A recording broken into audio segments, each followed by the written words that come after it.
Hello and welcome to a brand new series. Before we kick this one off, I just want to say a massive thank you for all the support the last Barrows episode got, the end. It's not actually ending, that was just a joke at the end of the video. We got 2 smithing and I was like, oh, the account's ruined, I'm quitting. We're not quitting. I got over 100 comments and a load of them was people being like, please don't quit, we love the series. Don't worry, that's not happening. We're going to open the 10,000 chests and I know you've been loving that series. The channel has absolutely blown up lately, plus 1,000 subscribers. So yeah, no worries, we'll carry that on. But this one, we're going to make a rune dragon ult, one of the most profitable builds in the game at the minute. You can make like 1.7 mil per hour while you're kind of AFK. It's not like Zulrah where you have to pay a load of attention, put a load of effort in. This you can just chill down there and make a load of money. So we're going to build one of them, and there's going to be no restrictions on this account, so we'll be able to create a load of content. We'll do like Inferno, we'll do fire capes, we'll do loads of bossing, a bit of PKing. Anything you want to see, you can just let me know and I'll put it in this account, and you can track its progress from level 3 all the way up to like max stat. Maybe quest cape, I'll see how I'm feeling. You need 200 QP or quest points to get to the rune dragon, so it's going to be high quest points, but yeah, we'll see how we get on. So it's not going to be a slow progress series where we grind everything out, no restrictions. It's going to be pretty cool. To kick things off, we trade over 6 mil, that's for a bond to get membership, and then we just have 1 mil cash on the account after we get this bond, and that'll be for everything else: quest supplies, gear, staminas, teleports, all that kind of stuff. I'm going to be aiming for, in this episode, Tears of Guthix quest complete and the minigame unlocked. That means we can boost our lowest skill every single week by a couple of levels. It's just really overpowered to have that out of the way early on. Just means you'll never have to train something like rune crafting, which is really slow and boring. So yeah, if you're making a new account and it's not a pure, highly recommend going for Tears of Guthix as your first goal. We're also going to be unlocking the ability to make cannonballs, because that gives you smithing XP and load of profit, and you can AFK for like 4 minutes, which is really good when you're chilling on other accounts. You make a load of profit for bonds, for better gear, for the future of the account, and you get smithing out of the way for any quest requirements, or when you're high level you can use smithing to repair Barrows armor in a house, like the same way that it ruined the previous account, and that there means you can make a load of profit, but only if you have high smithing. So yeah, really good one to do early on. Here's just bundling up the account. I'm going to smash out a load of quests to start off. If you get Knight Sword, that gives you 1 to 29 smithing, so it boosts most of the way to making cannonballs. You only need 35 to smelt cannonballs. So yeah, get yourself bonded up, head over to Members World, buy all your supplies. I just went for the stuff for goblins, diplomacy, a few staminas, stuff for sheep herder, all the easy quests, you know, like witches, potion, that kind of thing. You're going to start with Doric's quest before you do Knight Sword, because you just deliver these ores and it gives you instantly 1 to 10 mining, and 10 mining is the requirement for Knight Sword. So all you do is talk to him here, he'll take them off you, and the quest literally takes that long, about 10 seconds, insane for 10 levels, 9 levels. While you're over here, you may as well do Goblin Diplomacy. It gives 5 quest points, which is insane, for like another 2 minutes. And then you want to go over and do the Knight Sword. You need 42 quest points total for Tears of Guthix, but the more you have, the better it is, the longer you actually get in the minigame. So yeah, head over here, start Knight Sword. Smash that one out of the way. 12.7k smithing XP, 1 to 29 smithing already. Then do all the easy quests. Sheep herder is really good, or sheep shearer actually is really good, and dwarf cannon you obviously need for cannonballs. Sheep shearer, you just deliver 20 balls of wool, job done, takes like 10 seconds, just like the dorks one. The only grind to getting Tears of Guthix unlocked is getting 49 fire making, so anytime you have a bit of spare time where you're not AFKing, do a bit of fire making. You need to get over 49, and that's the only thing that actually takes effort. It takes about maybe 2 hours, well not, I think it took less than that, maybe an hour and a half. But yeah, what you want to do is smith your way from 29 up to 35, and there it is, 35 smithing. We can now make cannonballs, which is class. We'll head over to Edge here and then just smelt cannonballs. It's AFK for 4 minutes and your smithing will just fly up. So just chill here. I do it on mobile actually while I'm watching Netflix or watching movies. Really easy. And there's 10 levels. That got us 35 up to 40, and we got 4.5k cannonballs. So awesome thing to do earlier on. It's a load of profit, loads of XP. Loads of people don't like it because it's so slow. Because it's really slow, I think it's a really good thing, because it means you don't actually have to do it while you're playing the game. You can do it while you're chilling, doing other things, you know, sit on mobile. I'm going to show you now one of the most overpowered range training methods in the game. You can get almost 70k XP per hour at level 1 range, and I don't think anybody knows about this. I've been past this spot maybe 100 times in all the years I've been playing RuneScape and never ever seen anybody cannon here. But before I show you this spot, I need to explain a few things about the cannon. It has been buffed to oblivion over the years and nobody's really noticed. The cannon works on your highest stat in any of the available ones. You know, it's not just your highest range bonus, it can be your highest slash, your highest crush, your highest whatever. So when it came out in 2003, the highest you could get was about 170 with like a rune crossbow, full d'hide, all that. But now with the addition of like Pegasians, Twisted Buckler, Armed Little Crossbow, what's that new range amulet called? Oh, Necklace of Anguish, all that kind of stuff, all the range boosts, the new Evas, imbued archer ring, none of that stuff was there when the dwarf cannon was released. So the cannon's accuracy can be about 40, maybe 50% more accurate, because buffs also affect it. You know, when it rolls your accuracy, it takes into account your highest stat and boosts. So if you've boosted your range up a few levels, it'll be more accurate, as well as if you use like Rigor, any of the prayers, that'll make your cannon more accurate. While I was here getting ready to go cannon, and some boy just started dropping a load of dragon stuff on the floor, so I'm just going to leave this playing in the background. We actually get our hands on like 5 skimmies, a couple of daggers, we missed loads of stuff. He dropped a load of battle axes, and unfortunately we didn't get any of the dragon battle axes. Actually maybe we got one, but he was dropping them for about 20 minutes, and all we got was, well, we got some good stuff actually. We got about maybe 300-400k. Can't really complain, saying it was just chilling at Grand Exchange. But yeah, why I'm explaining the cannon accuracy is a lot of people make the mistake of, at low levels, just wearing really basic range gear, leathers and like a regular short bow. You should not be doing that. What you should do is do either Waterfall or Vamp Slayer or any quest that gives you a bit of attack XP, and then you want to wear a 2H. I know this sounds really strange, wearing like a melee weapon to train range, but you need to get the highest bonus you can. Having high slash at low level will mean you get really accurate with your cannon. So the best thing you can do at low level whilst training range is wear a melee weapon. It sounds really bizarre, but yeah, wearing a rune 2H, I'll show you this method. You can get 70k XP per hour at level 1. Sorry for the big cannon rant, I just think it's really interesting that there's been so many buffs to the cannon and nobody's really talked about it. The only one that is known is the Granite Dust, that buffs its damage up from hitting 30s to hitting 35s. But I think with all those accuracy boosts, you could probably abuse it a wee bit. There is some bosses you can't bring the cannon to. Well, you actually can, there is a way to trick around that. You can bring cannons to things like KBD, even though it says you can't. You can actually set it there, and the KBD has to hit you a few times for it to destroy. So if you and like say 8 friends all bring cannons, it'll kill the KBD with high accuracy. It'll kill the KBD before it gets the hits off.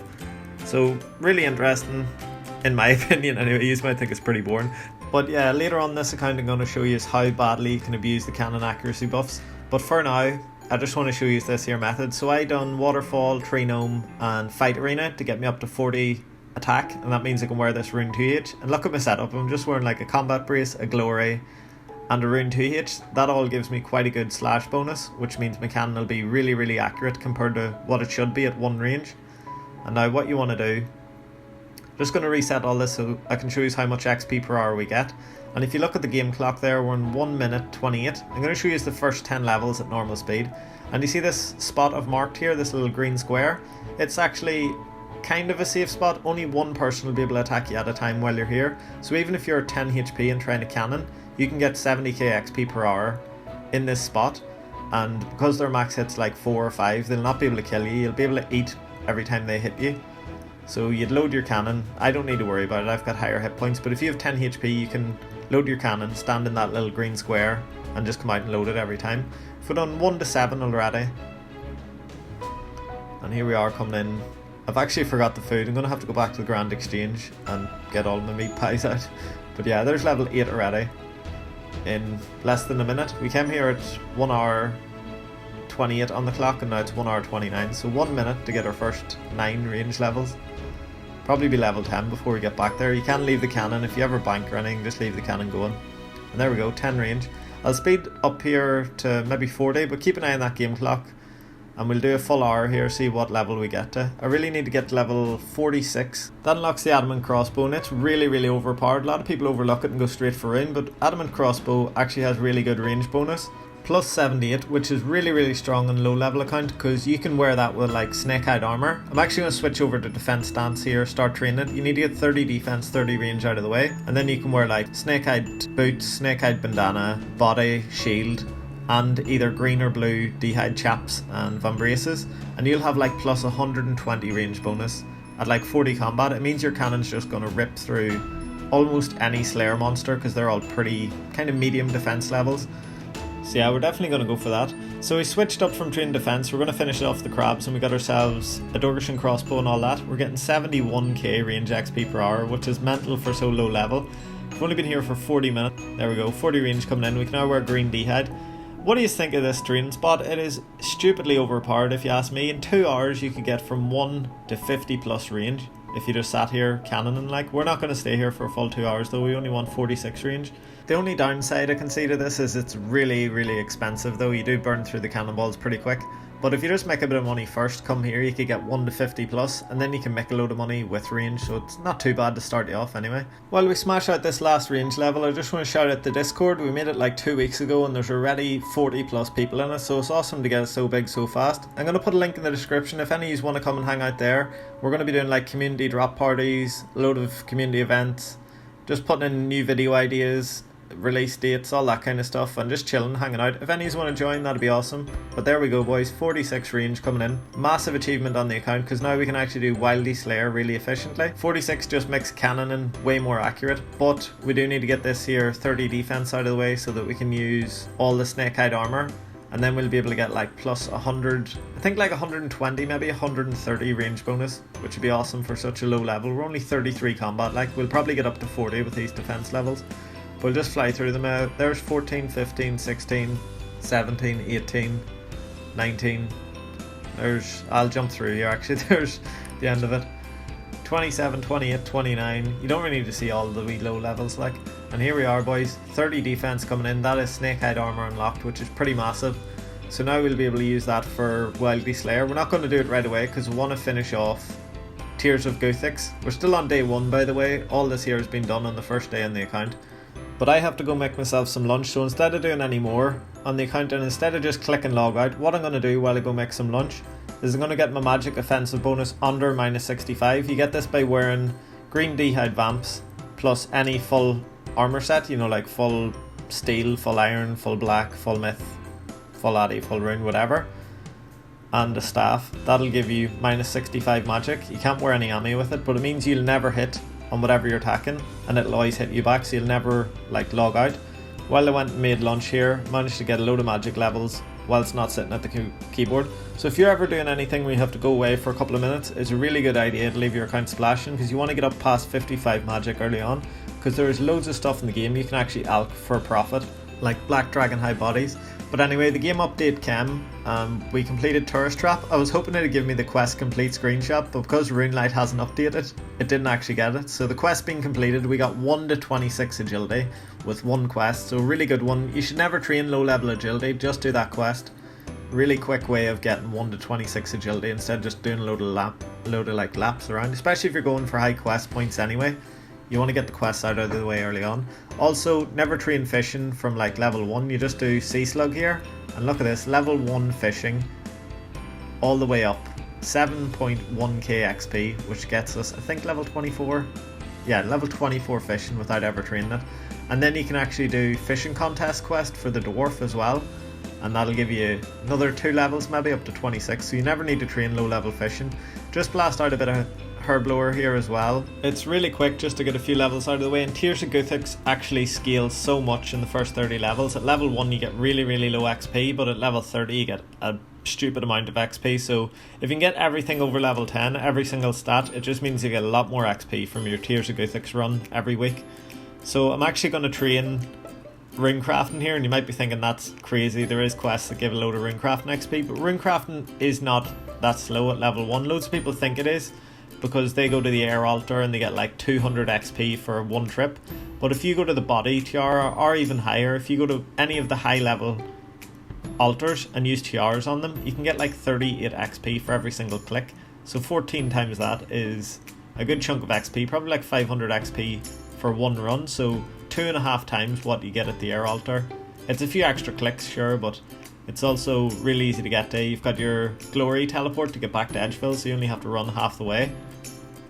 And you don't need to get a lot. You know, if you get up past level 10, means Tears of Guthix will give you a load of extra XP. So really can't emphasize enough that this is worth doing instead of wasting your Tears of Guthix. You'd only get maybe 100 XP if you go straight there and use your Tears of Guthix, but if you do this first, you'll probably get like maybe 900 or 1000 XP your first time, and then every time after that you get a load more. So I done a, what's this one called, Client of Corrend, and it gives you 2 500 XP lamps, and we're going to use them in farming. Farming's really easy once you get past level 12, but getting to level 12 is a bit of a grind. You can either go to allotments, or what I like to do is get a load of ultra compost, do that quest to get 1 to 9, and then just use the ultra compost on the patches. It means you don't even have to rake them, and raking is really slow. I'm sure anybody who's played this game knows how slow raking is. Ultra compost, you waste about maybe 10 or so of them, maybe 12.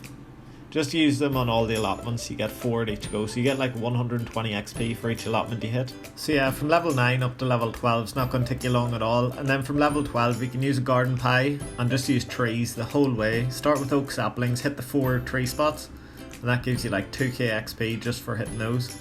You'll always want to use garden pies when you're planting trees. It just means you'll get the best trees you can, better XP. Once you get up to like level 27, you'll boost up and plant the next ones. I think it's willows, and I'm only going to be doing trees up to level 32, or doing these normal trees up to level 32, and then I'm going to do hardwood trees in Fossil Island. 1 tree run every 3.5 days gives you 21k XP, so like for 1 minute of in-game time just going to Fossil Island checking your hardwood trees, you're getting 21k XP, so I'm only going to do them.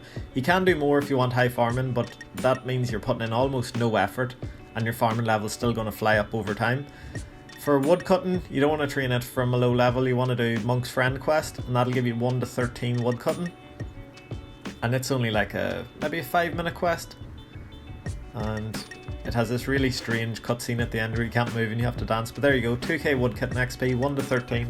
For prayer, you just want to do Restless Ghost. It'll give you 1100 prayer XP. I think it gives you like 1 to 9 prayer, maybe 1 to 11, I'm not sure actually. But yeah, this is a bit of a messy video. There's so much random stuff going on, but we basically need to get loads and loads of levels out of the way. There we go, 9. We're already 470 total, that's pretty good, but there's 9 prayer. I've done Rune Mysteries here just because I need the quest point, and also done Romeo and Juliet. 5-minute quest gives you 5 quest points. Then we blast out a bit of construction, and there's 16 construction out of the way. Our stats are coming on pretty nice. And then we grind it out. The biggest thing we had to do, 49 fire meching. That took quite a while, and is the hardest thing you need to do in the new account, is getting the fire meching out of the way. Everything else can just be trained really easy, kind of AFK. We blast out a few more quests here. There's 2.4k mining XP from whatever this one's called, Plague City, over in Ardone. And we're already 45 quest points, so we could do Tears of Guthix now, but because there's a load of easy quests, may as well do them first. It means you get more in the minigame and don't want to have to go there twice. So there's fishing contest out of the way, and that gives you a bit more fishing XP, 2.4k. So I think that's 25 or 26 fishing. 26 fishing, nice, without ever training it. I did train to 10 cooking just so I could do Recipe for Disaster. You get 1 to 4 from Cook's Assistant, trained up to 10. And then there's a few really easy quests you can do in Recipe for Disaster, like the dwarf one only takes a couple of minutes, the goblin one only takes a couple of minutes. The one underwater is not that long either, but you need 31 cooking, so I'm not going to bother doing it now, I'll do it later on. Then you have to sit through that like 6-minute long cutscene, an absolute waste of time, but that starts Recipe for Disaster. I talked to those 3, and then I went and got the rock cake and the soup at one time, because you're over beside Faldor, they're both pretty close to each other. So there's the first one done.